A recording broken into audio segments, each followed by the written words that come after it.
Welcome to the Thrive Today podcast. I'm Natalie Born, the media host for Thrive Today and the founder of Innovation Meets Leadership. We are a platform for women who lead and believe. And today we have a special treat. I'm so excited. We're sitting down with Jordan Loftis. He is the founder and CEO of Story Chorus. It's a seven-figure ghostwriting agency. He's Yeah. also the author of Unleash Your Authentic Voice. His philosophy is that the right story can change everything. Welcome to the podcast, Jordan. Thank you so much. And it's amazing to be here. Okay, so we are going to dive into a really big topic today. We're actually talking about betrayal. And I love the follow-up statement to your article, which is the unavoidable cost of leadership. So let's take a second and think about some of the high capacity leaders that you've worked with both in business and also in ministry, and how leaders can prepare themselves both mentally and emotionally for this what you called unavoidable cost. Yeah. So I've been a ghostwriter for about 10 years now. And that's put me in some really interesting rooms with tons and tons of leaders. I've worked with over 100 leaders now. And growing up in ministry and seeing, the church world, and now being really well acquainted with the business world, from CEOs of 6 to 10 billion dollar companies all the way down to startups. It's just been this constant thread that there's been a massive betrayal. And no matter how big the company, no matter how big the church, how big the ministry, it hurts Yeah. really deeply. And there's pain in the eyes when we're talking about it. And it seems to me that it's part of the admission price to leadership, because I've just seen it so much and heard so many stories and seen this common thread woven throughout so many leaders' lives. Wow. Well, it's interesting to hear you say that because, we see it all throughout the Bible, right? Where betrayals happen. Like they absolutely happen. I mean, biggest one was, Jesus who did Yeah. life with someone for many years and basically they betrayed him. And so as you look at that, I have a weird question, but is it more harmful and hurtful when it comes from ministry sometimes than when it comes from business? Because I think sometimes with business we have our guard up a little bit more, but when it's church or ministry, I don't know. Sometimes I feel like it hurts worse, like it hurts deeper.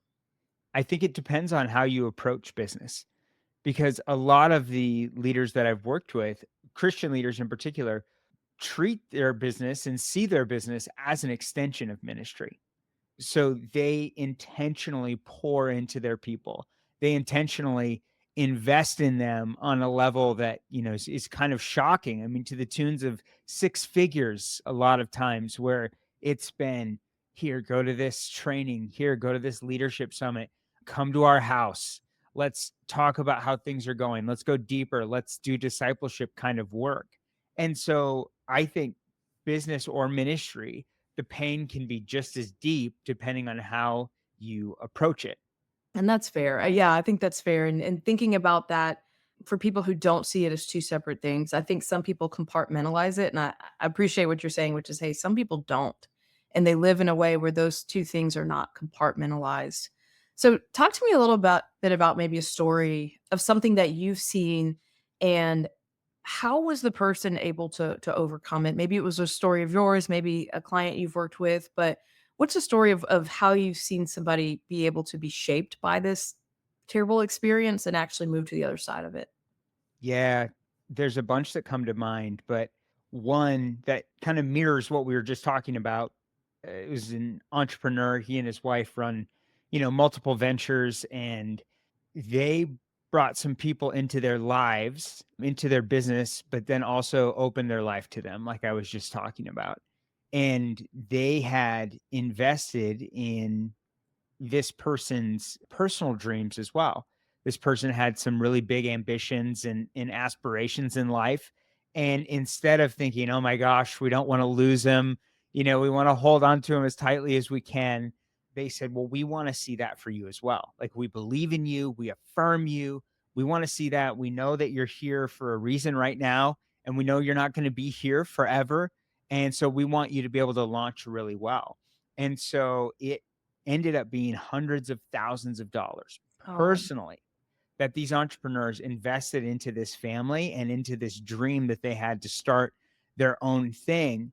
And right when an opportunity came up for this individual to take advantage, they did.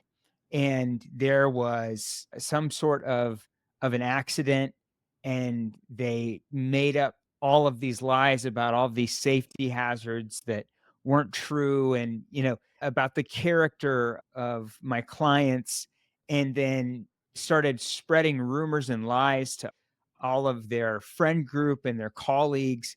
And so all to get more money, all to be able to sue them and get more money.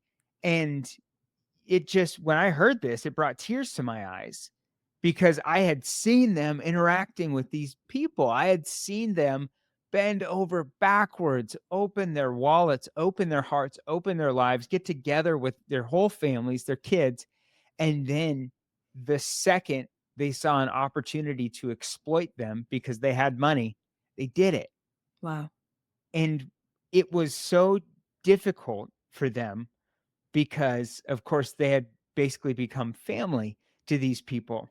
But what I saw the husband and wife team do was really remarkable. And one of the things they did is they kept absolutely above reproach. Wow. So they did not go on a counter offensive smear campaign. They had a countersuit to kill the suit because it was totally unjustified, Yeah. but they weren't going after money. They weren't going after anything. It was just, let's make sure that this situation is right. But they didn't even, I shouldn't say they didn't harbor any bitterness because, of course, it's hard not to at the first. But Yeah. what they did is they worked through the bitterness and really worked through to forgive. And they didn't do it alone. They didn't try to do it alone. And I think that's one of the most important parts is they didn't isolate and, nurture their wounds. And yes, reading your Bible and going to the Lord is absolutely, they did that too. But they went to someone who could walk them through. This is part of leadership. This is part of generous leadership. Yeah. This is part of opening your life and your heart. Yeah. And the greatest risk for them really would have been to let those wounds, harden into sort of armor Yep. and keep people out, to isolate, to not trust, and to stop opening up their lives and hearts because of that. But they went and they got healthy perspective. They worked through it and they were able to actually pray for blessing Wow. for these people. And I think that's one of the markers, forgiveness is really taking root in your heart is when you can truly pray for their blessing instead of curse. Wow. This is so hard to hear because I was just talking to a business leader this week who went through a pretty big betrayal. Somebody embezzled money from them, and it was somebody that they considered a friend.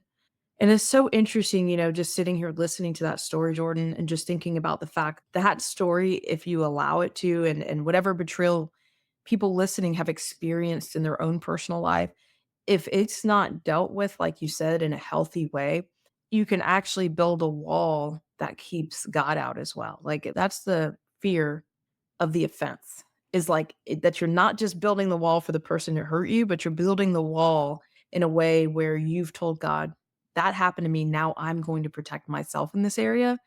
And so he's a gentleman, right? Like he's not going to bust through doors you've told him he's not welcomed in. And so what's so interesting about the story is, the event happened, but then there's something about the story we tell ourselves about the event that actually begins to harm us, where as if we were able to hand that person over to God and give that to them, give that to him to deal with, that would look different. But it's a big challenge for us sometimes to even say, "You know what? I need to ask for help.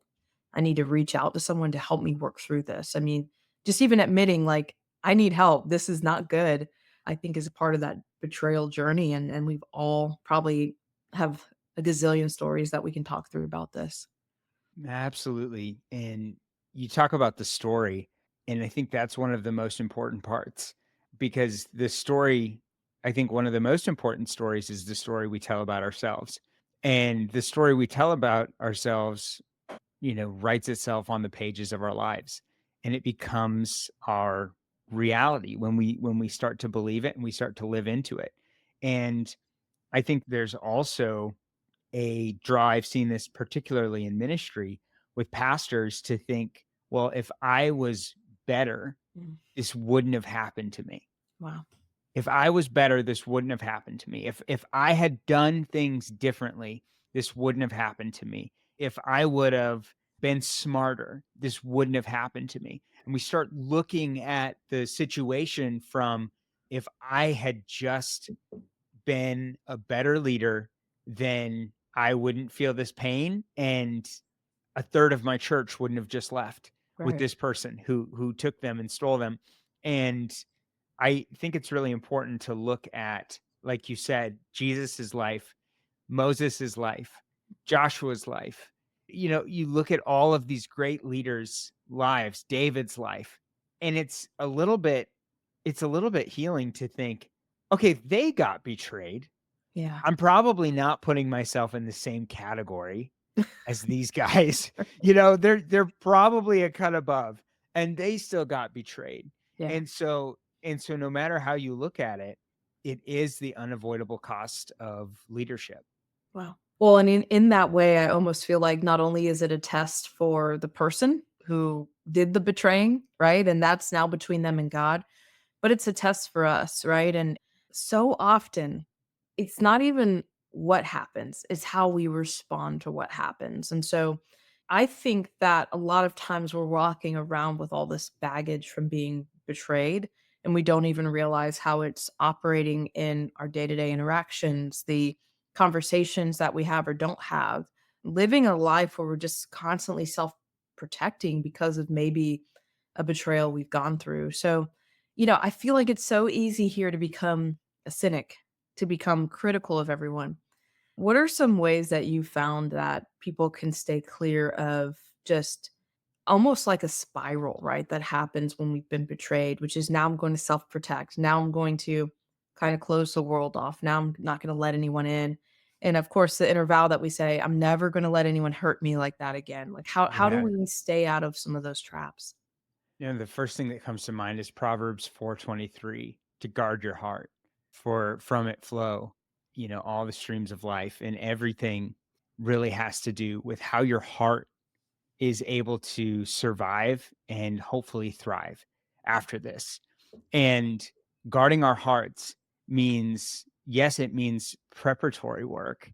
So it means, I think, looking at people, and if we see character flaws and not ignoring them, and guarding our heart a little bit as we move with people, to watch out for potential trouble spots. But guarding your heart also happens on the back end, where we really have to decide, how does the Lord call us to live? And does he call us to live closed off, cynical, angry, and shut down? Because inevitably, when we do that, we're not just going to do it to the people in companies or the people in ministry or whatever. Inevitably, that's going to creep into our personal lives. Yeah. That's gonna be part of our family life, whether we want it to or not. That defense mechanism is going to be an operating principle in your life in all areas. And we don't want to shut out or turn ourselves off from our kids, our spouse, our family, our good and close friends, but you can't poison the well without poisoning all the water. Wow. And that's ultimately what it becomes when we don't guard our hearts from that. And it's not to say that there won't be pain and there won't be bitterness to work through, or rage to work Mm. through, or just incredible hurt to work through. Yes, those things will be there to work through. But guarding our hearts is seeing the long term picture. And it's looking at Jesus, who, Hebrews 12:2, it said, for the joy set before him, endured the cross, despised the shame. That there is something greater and better, and that God is never going to leave us hanging, and that there is a path to healing and to wholeness. But I think we have to be able to stop. And that's why working with someone outside of yourself is really important, because then you can get that perspective and you can see, like, well, what is the real long game that I'm playing? Is the Yeah. long game that I'm playing just protectionist, so that I don't feel pain anymore? Is that my operative, like, is that really my goal? Is that really your goal, that you'll never feel pain anymore? And then you cut yourself off from really your purpose, your calling, your effectiveness? Or is your operating principle, I'm going to love people well. I'm going to continue to open myself up and pour out my life for people, even though there will still be betrayal, because you've been betrayed, you'll be betrayed again. And that's one of the really hard things. Even for me in the last year, it's been a really difficult year for a couple reasons. And one of them was I had a client, they were believers, and we'd prayed together, we'd taken communion together, we'd gone to, events together. There was all this great stuff that was happening. And I don't know exactly what happened in their lives, but you could tell something changed, and maybe financially, maybe whatever. And they started making things up about me. They started demanding money. They started just doing all of these things that we were already talking about, and it hurts so bad. And I think this is one of the things with leaders. It hurts so bad because I trusted them, Yeah. right? Because they were my people. Yeah. Like, they were my people. I had bent over backwards to help them. And I think about pastors. You've opened your home to Mhm. people that you've helped walk out of alcoholism. You've had husbands and wives where their marriage was like hanging on by a thread, and you helped them knit their hearts back together. You've had their kids in your house. You've done everything imaginable to help people. And then when they betray you, that is the dagger in the heart. That's that, to think that these people who supposedly had your back don't. Yeah. And not only did they not have your back, they had a knife to your back. Mhm. And so guarding our hearts means, on the other side of that, being able to say, this happened to Jesus, this happened to Moses, this happened to David, and yet they still fulfilled their purpose. And so I'm going to get an outside perspective, zoom out, and know that my primary objective in life is not that I would never get hurt again, but it's that I would serve at an even higher level. Wow. Oh, this is so good, and I feel like this is so timely. I feel like people really need to hear this, and, there's something I wanna add to what you're saying here, which is how important it is to surround yourself with the right people when you're going through this, because and I'll tell, like, I'll see how fast I can tell this quick story, but I used to do rental houses, and there was a lady that came to me and said, "We wanna stay in the neighborhood, we want our son to be able to go to the same school. Would you please let us rent your house?" And unfortunately, not slowing down, not praying, I was like, wow, what a great thing to do. And I didn't pray about it. Mhm. And, during that time, that person ended up going through a divorce. The husband would come over to the house and destroy it out of anger, ended up, getting with somebody different. Now that person's living in the house, and I'm trying to deal with that person to collect rent. And it got so bad, I had to have a friend step in just to collect rent from month to month. And this whole thing ended up being so stressful for me personally. And finally, when I got married to my husband, he said, "Hey, I don't want to be a landlord anymore." So we ended up giving them notice that we were going to sell the house, and they had a certain period of time to move out. Well, Jordan, they destroyed the house. Oh, I mean, no. this is a beautiful house. There was carpet missing going up the steps, there were doors missing, there were drawers missing. I had a beautiful, like, LG refrigerator in there that it looks like they shot BB guns at it. Like, you go in the garage, they did shooting practice in the garage, so all the walls are just drywall destroyed.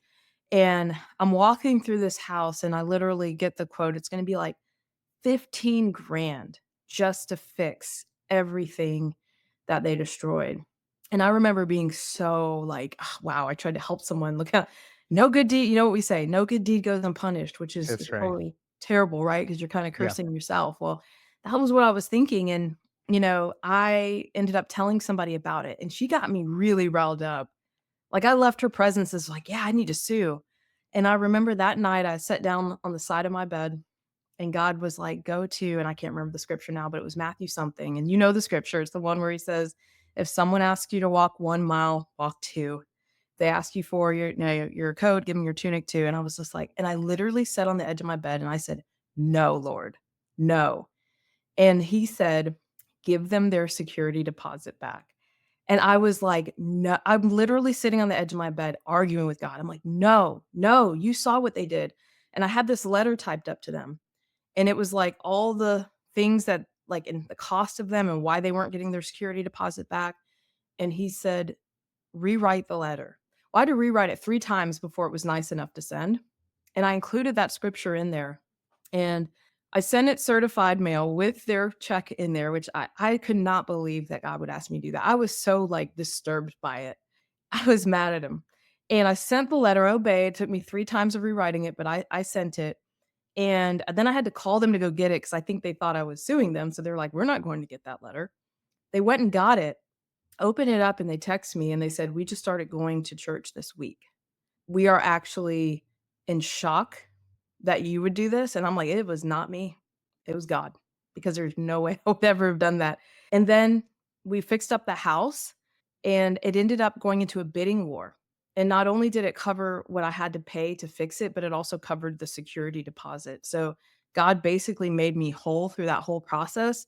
And then the funniest part was God moved us a mile down the street, and I would run into them in the grocery store all the time. And No. it's like, could you imagine if we had had this big fight and then you're running into someone in the grocery store, like, once a week? And so I think, like, when we will put something in God's hands, He will restore it in a way that we would never expect. And it is so painful in the process of like yielding ourselves to Him, of forgiving somebody who we don't believe deserves forgiveness because they never said sorry. And like just being able to just hand all of that junk over to Him and say, God, like, I don't understand it, but I'm just going to trust you. But it just reminds me too on the front end of like, how much we need to slow down when making decisions and how often we don't include God in our decision making. And then it's like, oh my gosh, God, I need you to clean all this up because I didn't ask you in the front end. Should I work with this person? Should I partner with this person? Should I rent my house to this person? And so I just think it's so important when we do go through betrayal, like what is everything we can learn from it, God? And that was a big lesson for me. Oh my gosh, that's so good. And that feeling with those clients that I had talked about where things went south. I had a similar moment where I remember exactly where I was. I was driving and I was just sick Yeah. about this and just really upset. And it was like, I'm not sending them money. They're asking for money back. Like, you got no way. There is no chance. X, Y, Z, Lord, listen to all of this. Can you believe it? And just venting. And he said, send it all back. Ugh, And so that moment, I completely understand where you're like sitting on the edge of the bed and you're like, how about no? How about absolutely not? Because it feels so unjust, yeah. right? It feels so unjust in the moment. And then you realize, and God helps you zoom out, and He was playing a much bigger game. And Mm, this actually served their spiritual formation probably for the rest of their lives. wow. And, I'm talking about your story here. Yeah. And it's really profound when we think about, okay, if our God could take the worst thing that has ever happened in human history, which is the murder of Jesus, his Yeah. son, if he can take that and win the greatest victory in the history of the universe, then what can he do with our situation?